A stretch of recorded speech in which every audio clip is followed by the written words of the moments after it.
I hope you're all doing amazing. Today we are going to talk about Birth Trauma Awareness Week. Okay, and let me introduce myself. My name is Angel Anjali. My background is women's health, fitness coaching, nutrition counseling, as well as I'm the founder of this platform. And today we have beautiful Noni coming. So, okay, while we wait for her to join us, there she is. Hi, Noni. Good morning. Morning. Thank you for your time and coming to join us this morning, pretty morning. Thank you so much for having me. It's such a lovely pleasure and such a beautiful group of human beings. Oh, thank you. So I just introduced myself and I was just about to introduce you. And I am going to find your bio. So Noni is the founder of Sunday Therapy, helps people make sense of their wonderfully weird human brains with a special interest in trauma, parenting, and helping women realize they are doing far better than they think they are. Today, she is joining us to chat about birth trauma with compassion, honesty, and a few laugh, and zero judgment. Welcome, Noni. Thank you so much. And in your bio, a few things stood out for me: the weird, and zero judgment. Because growing up, I was always called weird. So, like now these days when my kid says, oh, that person called me weird, we should say thank you because we are different. Exactly. Yeah. Hi, Michelle. If you can hear us, please give us a thumbs up. Today we have beautiful Noni here from Sunday Therapy. So before we start, Noni, I would like to read out the disclaimer that this talk is all about to empower people and bring awareness and education around our birth trauma topic, not a specific suggestion or advice to anybody. And if you are going through something like this, please reach out to your healthcare practitioner. All right. And would you like to add anything, Noni? I would just like to respectfully add that if any point something feels close to your own birth story, that you just register with your own body and mind how that is landing for you. Mm-hmm. Take a pause, walk away if you need to, and also to have the option of finding 3 people in your phone, and you can use the traffic light system of telling them that if you're not okay at any stage, you send them a red heart. If you're doing okay, send them an orange heart. And if you're actually having a great day, sending them a green heart. So I'd like to invite you all to have this traffic light connection system. So whether it be about birth trauma or anything stressful that you're experiencing, you have this support network set up in a way where you don't have to say everything that's going on. Yes. You can just literally say you're having a red heart day, maybe they'll send you a coffee.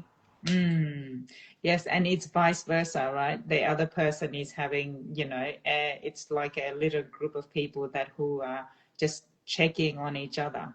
That's right. Yeah. Awesome. Thank you for the beautiful way to not everyone might want to talk on the day either, when you're having a hard day. So I think that would be really helpful when you're just sending the love heart, that different colors, and that might help people to be able to a little bit express themselves. Yeah. Right. Okay, so let's dive into our question. What is birth trauma and what are some different ways it can affect parents? Because birth trauma could be so many things, right? So if you could, explain to us a little bit about what it looks like. Yeah, absolutely. And a beautiful question. So birth trauma really does accompany a lot of things that can happen during the pre-pregnancy period, the pregnancy period, both with a live birth and births that don't come to fruition, as well as the postpartum period. And they can be emotional, psychological, physical, and relational. So, and it's also really important to understand for all of us that trauma is any unresolved stress. So if someone had an unpleasant experience in their prenatal experience of feeling judged, criticized, or feeling really different, and they found that as unresolved stress, that counts as birth trauma. And physical experiences such as birth injuries counts as birth trauma. But it's not always the things we might think of as like big T trauma, big traumatic things. All trauma is equal, and when we minimize our suffering, we don't get help. It's not just life or death situation, but it could be, for different people, it could be massive events in their own way, right? Yes. And things like HG, so really extreme morning sickness, is like and isolating. Things like not being able to access certain types of healthcare you need at the right amount of time, or being minimized in the needs that you have or want, or having partner or family who don't support you, or it really depends on how we come into this experience of creating a family, and whether we do feel like there are multiple stressful events, which can definitely happen both in the birthing space and either side of it. Well, sometimes we could be dismissed because it's taken as a normal of being pregnant, right? Or the morning sickness is normal, but when is it extreme, or when to look out for help? We don't know it because it's been normalized. Yeah. Right. Yeah. And one person's suffering, they don't need to be equal. If a woman's really is happy about being pregnant but is really struggling with the changes in her life, the changes to what she can and can't do, the things that the restrictions and the joy, but we often can often make women feel like they should just be really happy that they're pregnant, rather than uncomfortable with round ligament pain or uncomfortable with different changes happening. So yes, I remember this lady. She told me, I was just at the beginning of my pregnancy, and she said to me, because due to my past eating disorder, at that time I hadn't dealt with my body image issue and things like that. And she said to me, "Oh, you enjoy that tiny waist for now. You will know where you will fit in those tiny skirt in, a few months' time." When she said that, I was like, that what came with the pregnancy, it was like a big hit for me. Yes. That, oh, now my body is going to change, and all the physiologically and emotionally and psychology, it was those kind of things, was, yeah. So yeah, they leave a lasting impact, and they absolutely exist as unresolved stress, because how nice would have it felt to go back and be like, don't make comments on my body. My body's not comments like that. I don't accept that sort of language around my body. In hindsight, it's always so powerful to be like, I wish I could have advocated for what was right for me, and how not trauma informed. yes, because that eating disorders prior to pregnancy and during pregnancy are traumatic. No, it is. With, if someone here has been through that, and it is, yeah, we live in our heads with that. It's such a big thing, but when you don't have the tools to deal with it, at that time I didn't have, and it impacted with me for weeks, Yes. and so, Yes. okay, I think now we got the great examples of what could look like birth trauma look like. So Mm. what are some common signs that someone may be experiencing birth trauma even months or year after giving birth? Yes, so it obviously depends on the person's birth experiences and how they perceived how they were treated, how they perceived they came out, into motherhood, and the sort of level of like grief they're dealing with, or the the challenges they might be facing. So some things can be quite subtle, and some things can be quite loud. So Mm, the subtle traits of someone who has unresolved birth trauma would be inability to leave the house, but mm, being like, oh, I can't because of the baby, which is mm, absolutely true. Anyone who's mm. carried a bag and all the things and done all the Yeah, car seats. I was worried. Yeah, I was worried. What if my baby poops outside the house? How am I going to change? So that was my first thing. Oh my God, But yes, Yes, so that was one of my biggest fear at the to start very with. much. Yeah. And there can be, it's I guess the how people eat and nourish themselves or don't. It can be Mm, how much resources are available for a woman to have a shower and mm, to engage with other people, mhm, and also the time that it is a restful period, and is she mm, encouraged to have a restful period and heal both her mhm, physical and emotional and psychological changes. Things like avoidance. So mhm, avoidance or that sort of thinking that they failed at birth, mm, feeling like they failed at pregnancy, feeling that they failed in general, or they're failing being a mum. Those sort of thoughts are intrusive thoughts around failure, and the struggle to leave the house, avoidance, the constant thoughts about failure, mm, and then it can lead into things like germ phobia. So being mm, like constant hand washing, mm. like safety behaviors. So hand washing is actually a safety behavior. Yes. It can be things like yeah, just needing certain comfort items around, or being explosive, or having deep mum rage, or Mm, rage, and that can affect either partner, of just like having very small window of tolerance, very small capacity mm. to hold the stresses of being awoken every 2 to 3 hours or more, Yes. and to have the stress of I think sometimes when women and birthing people are experiencing birth as a measurable thing, like you have to have this many contractions in this amount of time, you have to produce this amount of Mm, milk, and there's this removal of body intuitiveness, mm, and mm, we feel like we have to be more of a science project than a biological mammal. mm.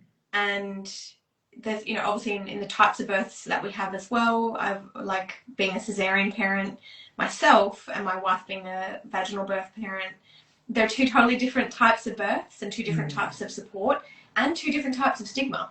mhm, So having just feeling like your body succeeded or failed can be a rhetoric that happens in people's minds. mm, It's just knowing that all birth is valid, all types of yes, birth is valid.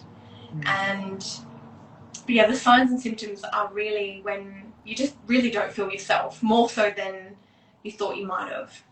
mm. So that is the subtle, the the what was the subtle signs, and Yes. what would be the another level one? So things can escalate to feeling like constantly checking that the baby's breathing, Mm, constantly checking on safety, not feeling like you can sleep because you want to watch the baby. mm. If the Um, baby is safe or not. yeah, like Mm, a real deep. like core hypervigilance. And this is in regards to when there's live birth, and obviously when we have stillbirths or miscarriages, there's a different layer of birth trauma around that. Is the grief and the longing and the feeling like you can't talk about them because it will make other people sad. So it's a whole different layer of grief. So I guess really when we think about the escalated ways, the signs and symptoms, the escalated ones, they actually relate deeply with post-traumatic stress disorder. So hypervigilance, problem sleeping, relational stress, chronic guilt, chronic shame, and just going down those spirals where it just doesn't feel like you can ever escape it. So, yeah, that could be that.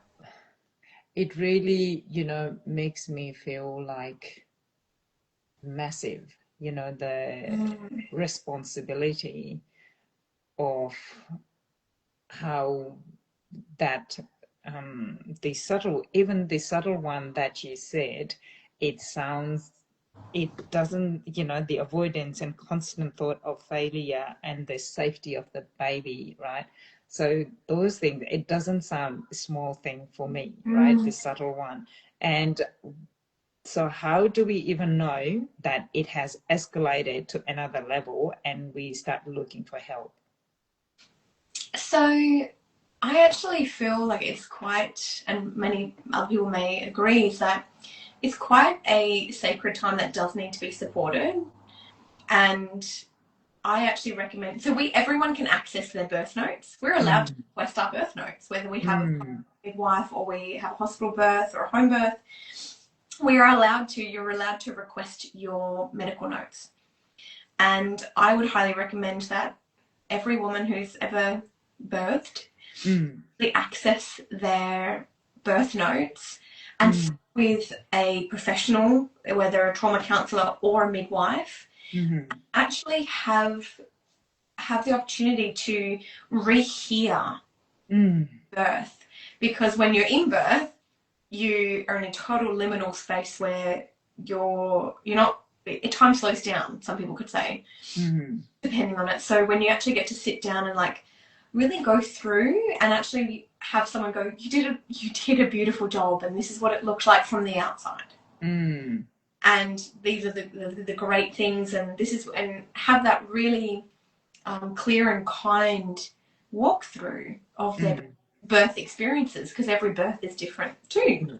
Yes. Absolutely. And yeah, so I guess like, how do we know? I think every woman is entitled to debriefing their birth. And we should probably be proactive about debriefing a very massive transitional time in a woman's life. Yes. And honouring each of those for her, not just the baby, but for honouring that big change in her life. And letting her walk through it without being like, oh, and this happened in my birth. Like actually having someone that goes, let me hold that with you.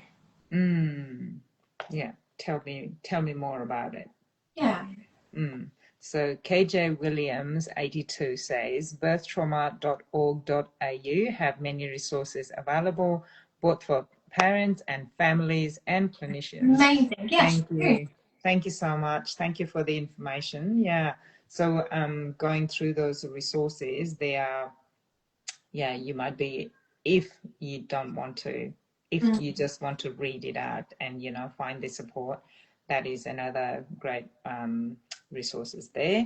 And how can partners, family members, friends, and healthcare professional better support someone who has experienced birth trauma? Listen with compassion. Avoid minimization. Honor their own traumatic experiences from it, because some partners might feel like they were going to lose their partner, or that it was a life transforming experience for them. So letting the woman have a voice about her experiences and holding space for the things that she feels she did well, and the things that she feels like she was failed in. And, you know, for partners, listen when your partner has said, you know, you didn't show up for me in these ways, you didn't advocate for me, or and listen when they say you did. And people who are birthing without partners, you know, see if you can talk to the people who were in that birth space with you, whether it be having family members or friends, or I guess like people actually just allowing women to have a voice and to take up space after their birth, and supporting the mother just as much as we are so happy there's a baby. Newborn. Or, yeah.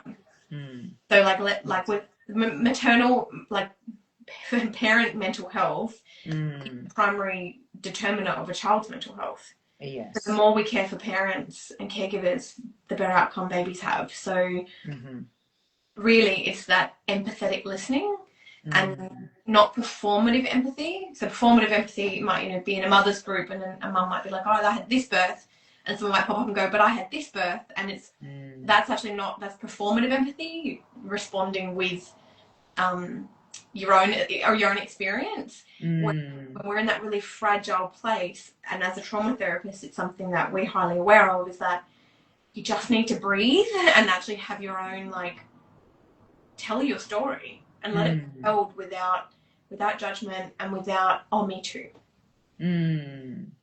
Yes. So you mentioned about the avoid minimization. What is that mean? What does that look like? So sometimes we do it to ourselves and sometimes we do it to others. So minimizing might be like, oh, you know, someone might say, oh, you know, I've known a lot of beautiful, incredible women who have had placenta previa, and that is life-threatening, and where the placenta tries to be born before the baby, so it often results in emergency cesarean, and they were like, well, at least everyone just tells me at least I've got a healthy baby, at least I lived. But in that moment, then and there, they were told that they could die or their baby could die, and their partner was told that too. So minimizing goes, well, at least you got a baby. At least you're okay. And we can go, well, yeah, cool, at least that happened. But sitting with but I almost died, and that is terrible, and I'm still a bit scared about it. So I've sat with people going, it's okay actually to honour the fact that that was really terrifying for your body, for your central nervous system, for your life. Yes. And minimizing is going, at least I have this, or at least I could try again, or at least it's avoiding the pain point. It's avoiding actually resolving the stress. Yeah, the person who is telling you this story, or sometimes in my case in the past, what I would do if someone says there's a story, and I would say, oh, and I would bring up my even bigger sounding issue, and then that will, and for me I thought like, oh, if I minimize her problem, then she might feel better. You know what I mean? Absolutely. So, and you thinking, oh, she had even worse situation, then I should be grateful. But then we are not acknowledging, you know, what had happened for them. Yeah. Right? And instead of just holding this space, we are going into that competition mode. Oh, guess what happened? Oh, even bigger and bigger, and there is no resolving the thing, right?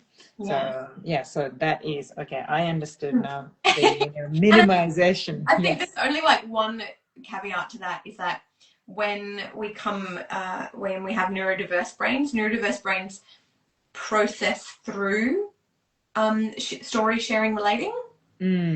Sometimes neurodiverse, we only understand when someone is sharing what's relative in their life. So, but I guess it's like understanding what other people need. And some birthing mothers are like, I don't want to talk about it. Yes. And some birthing people are like, I do actually need to debrief it.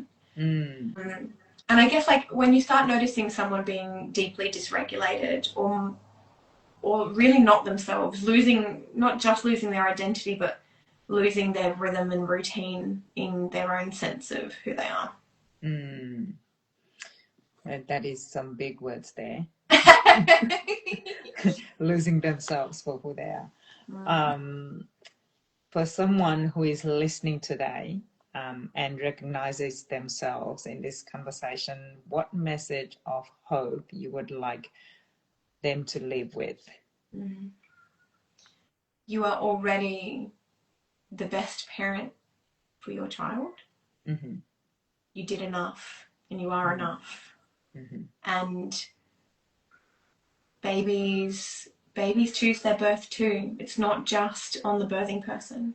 Babies also, my private midwife shared that with me. It's like, it's not all up to you. They make the journey too. Wow, that is very powerful. Mm. Right. So it's they have to make effort to come out as well. Yeah. Is that right? Yeah. Wow. I have And never. yeah. And so you might have a spirited temperament child, like my first daughter, and she was like, I'm coming out. And a more like laid back temperament, like the biological daughter, who was just like, yeah, slow and steady wins the race, and 70 hours later was like, that's not the way for me. And that's okay, like that's beautiful too. So understanding that it's not all on you as a birthing person. It's a symbiotic relationship. You're working together, and yeah, the more that pressure we put on our body for failure, whether we have live birth or stillbirth or miscarriages, it's finding a language that supports you rather than drives you down deeper into the ground. At the moment, what's coming up for me is for the parents who went through the stillbirth.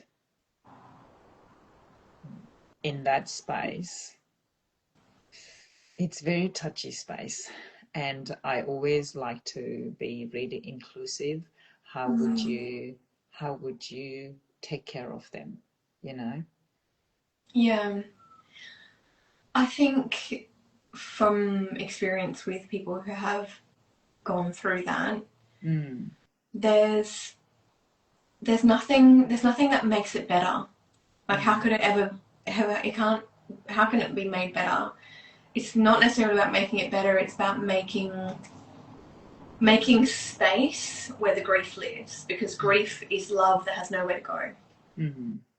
So the things that I have found helpful have been creating rituals. So still celebrating what would have been their birthday, or if that's too painful, celebrating the conception, giving them a name, having rituals of just acknowledgement that they were alive, and acknowledging that it doesn't go away because they aren't in your arms. Like, the love you had for them, the hope you had for them, doesn't go away because they aren't physically with you.